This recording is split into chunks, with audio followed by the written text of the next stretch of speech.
Mines board of হেলথের budget পেশ হল শুক্রবার।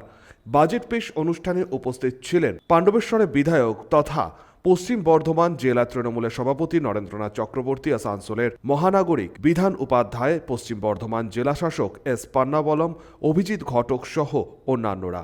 বাজেট পেশ নিয়ে আলোচনার পাশাপাশি আগামী দিনে পিপিই মডেলে খালি জায়গা ব্যবহার কিভাবে করা যায় তা নিয়েও আলোচনা হয়। এর সাথে একটি হাসপাতাল নির্মাণের বিষয় নিয়েও আলোচনা করা হয় এই বাজেট পেশ অনুষ্ঠানে। আমাদের মেনলি ছিল বাজেট মিটিং। আমরা আজকে বাজেট পেশ করলাম, বোর্ডের সব মেম্বাররা ছিলেন। সেখানে আগামী দিন কিভাবে মাইন্স বোর্ড অফ হেলথ কাজকর্ম করবে, তাদের খরচা এসব ব্যাপার নিয়ে আজকে বাজেট পেশ করা।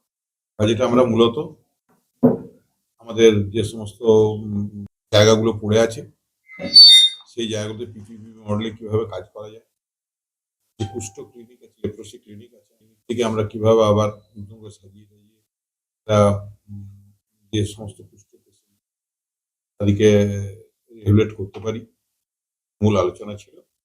যে আমরা যে আমাদের যে জায়গাগুলো পড়ে আছে পিপিপি মডেলে আমরা বড় হসপিটাল করার প্রোগ্রাম নিচ্ছি। এবং আমাদের যেটা আমাদের লেপ্রোসি ক্লিনিক আছে সেটাকে আরো মডার্নাইজ করে সেখানে আরো যে সমস্ত পেশেন্টরা অবহেলিত আছেন তাদেরকে নিয়ে এসে সেটাকে ভালো করে এগিয়ে নিয়ে যেতে হবে।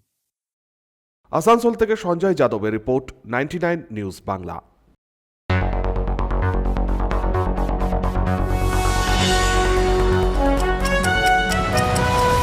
আপনারা দেখছেন 99 নিউজ বাংলা। বদলাবো আমরা।